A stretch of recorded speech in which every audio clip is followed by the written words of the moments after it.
Salam cerdas, Ibu Bapak, saudara-saudara yang saya hormati. Sesi membaca berita dan sedikit komentar dari saya kali ini membacakan berita yang bersumber dari sebagian pernyataan Presiden Prabowo di PBB ya, terkait dengan swasembada beras. Nah, judulnya Prabowo pamer swasembada beras di PBB. Begini faktanya dari CNBC Indonesia tanggal 24 September hampir jam 6 sore ya, 17.45. Nah, ada ilustrasi gambar Presiden Prabowo di desa di Kabupaten Merauke ya. Lalu beritanya begini, Presiden Prabowo Subianto memanfaatkan panggung sidang umum PBB ke-80 untuk memamerkan capaian swasembada pangan Indonesia. Ia menegaskan bahwa Indonesia telah mencatat produksi beras dan cadangan pangan tertinggi sepanjang sejarah. Cadangan ya, produksi beras lalu cadangan pangan tertinggi sepanjang sejarah, bahkan mengekspornya ke sejumlah negara termasuk Palestina. Klaim ini menandai optimisme baru bahwa Indonesia bisa bertransformasi dari negara pengimpor beras menjadi calon lumbung padi dunia. Nah, namun bagaimana fakta produksi padi kita dalam perjalanan panjang sejarah ini yang dipertanyakan oleh jurnalis ya untuk disampaikan kepada kita semua. Nah, data Badan Pusat Statistik BPS menunjukkan produksi padi Indonesia pernah mengalami lonjakan signifikan pada era revolusi hijau 1980-an. Dari hanya 29,65 juta ton pada 1980 melonjak menjadi 37,46 juta ton pada 1984 ya. Capaian yang mengantarkan Indonesia pertama kali swasembada beras di era Presiden Soeharto. Tren meningkat terus hingga mencapai puncak tertinggi sepanjang sejarah pada 2017 sebesar 81,15 juta ton. Tapi ini perlu dicermati ya oleh pembaca ya. Sebetulnya ini bukanlah produksi beras, tapi produksi padi yang diinformasikan ini. Yang diinformasikan di paragraf ini padi. Nah, kalau padi kan nanti kalau untuk beras harus dikonversi dulu.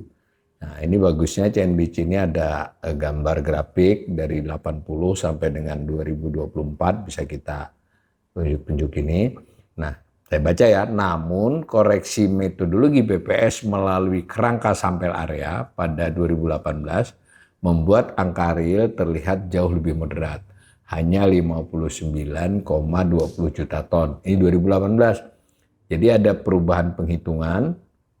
Nah, pada perhitungan model lama itu pada tahun 2018 mencapai 81,15 juta ton padi, gabah, kengling, GKG ya. Nah, ketika dipakai metode baru yang disebut dengan kerangka sampel area dan sampai sekarang kita pakai itu, ternyata data 2018 itu hanya 59,2 juta ton. Jauh banget ya, selisihnya lebih dari 20 juta ton.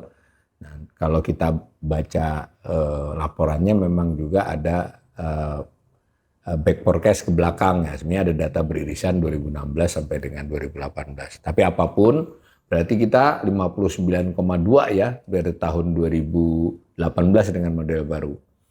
Nah, dalam 5 tahun terakhir 18 sampai 2024 tren justru turun produksi. Jadi ini maksud berita ini bahwa faktanya menurut data BPS produksi kita turun. Produksi padi dulu yang sempat 55,60 juta ton, jadi 55 di tahun 2019 tadi kalau 2018 59,20 turun merosot menjadi 53,14 juta ton 2024.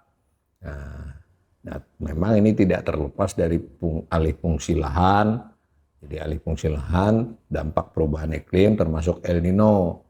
Artinya meski Prabowo menyebut rekor produksi, di lapangan tantangan struktural masih nyata. Ini bahasa halus. Nah, maksudnya di lapangan belum terbukti produksi itu menciptakan rekor. Ini kan 2024. Nah 2025 inilah yang saya terus terang saja ini kanal ini berkali-kali menyampaikan hal ini. Yang datanya itu sebenarnya dari BPS. Tapi yang biasa mengutarakan itu namanya Menteri Pertanian Pak Amran. Tentu Pak Prabowo kan dilapori baik oleh BPS maupun oleh Menteri Pertanian. Yang lebih sering ketemu mestinya Menteri Pertanian ya, karena ini memang melakukan program prioritas. Di sini sudah diingatkan betul di kanal ini, betul 2025 ini sejauh yang sudah terjadi. Yang sudah terjadi berarti sampai Juni ya, yang sampai data sih ada sampai Agustus, tapi yang 3 bulan terakhir biasanya bersifat sementara. Yang 6 bulan pertama sudah oke. Ini bahkan data sudah sampai Oktober. Lalu bisa di-forecast ke diproyeksi untuk sampai akhir tahun. Nah, jadi belum terbukti kan? Ya, maka laporan seperti ini agak menurut saya sedikit rentan ya untuk dipakai oleh Pak Presiden sebagai alat untuk berbangga. Belum selesai kok 2025 ini. Dan begitu pula ketika beberapa kali diutarakan sebelum di forum ini terjadi peningkatan sekian persen. Jangan lupa 2024 itu adalah produksi terendah selama 5 tahun terakhir. Kalau dia sudah rendah, ya 2020-nya naik tinggi, itu tidak bisa langsung dilihat 24 saja, lihat tahun-tahun lain. Oke itu ya, mari kita baca lagi. Meski begitu, stok nasional tercatat lebih dari 4 juta ton, level tertinggi dalam sejarah. Sehingga memberi ruang bagi pemerintah untuk mengekspor sebagian hasil ke luar negeri. Kalau ini oke. Mengapa? Jelas, karena 2023 dan 2024 kita impor. Produksinya turun di 2024, 2023 juga turun sedikit, 2024 turun cukup lumayan, tapi kita ngimpor kebanyakan, maka stok berlebih, lalu kita bisa ekspor. Logikanya kan begitu. Sebenarnya nggak sepenuhnya begitu ya, karena yang diekspor itu beras-beras tipe tertentu, ya relatif premium kalau ekspor Indonesia yang mayoritas ya.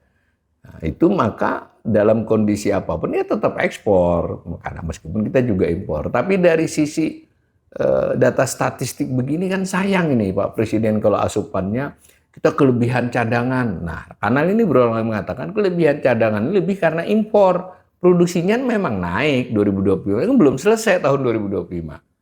Nah, dan kelebihan itu lebih karena banyaknya impor 23 dan 24. Bahkan 2025 yang dibilang tidak ada impor sama sekali, ini ada meskipun lebih sedikit ya.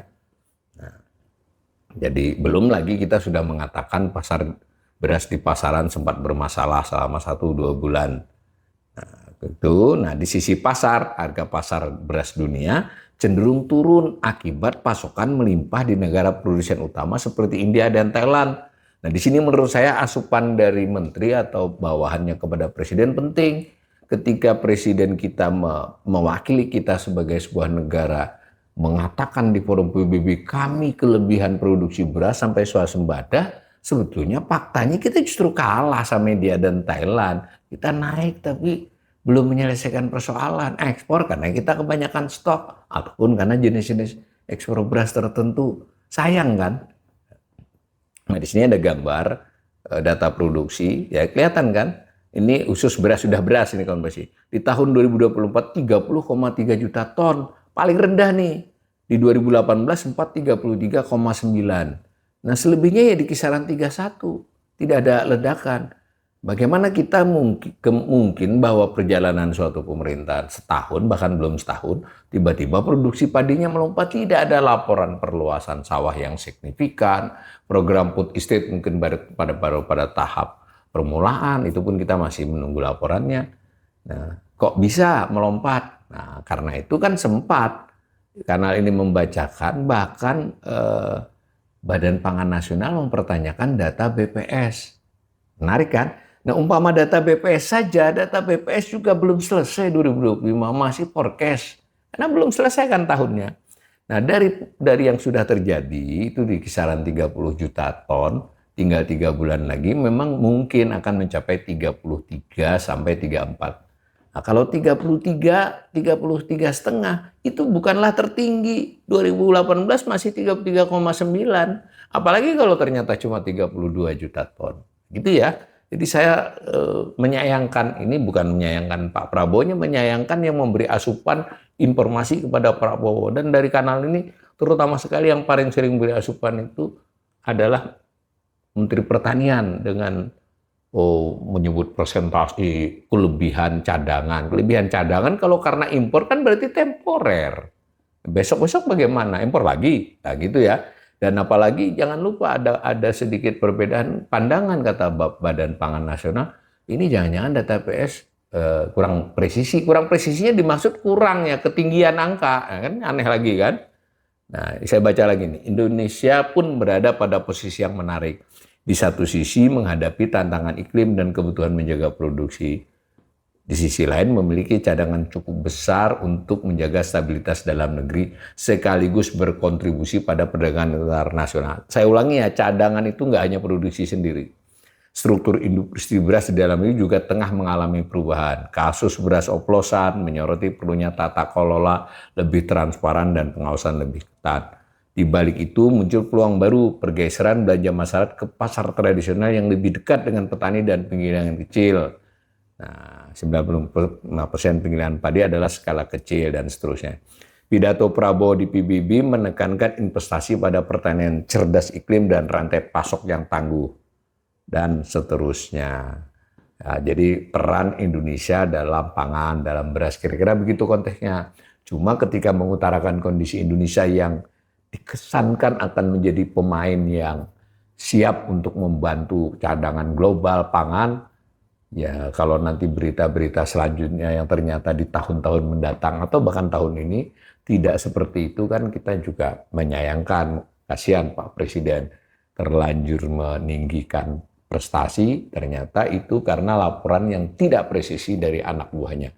Mudah-mudahan benar-benar kondisinya membaik dalam hal produksi beras ini.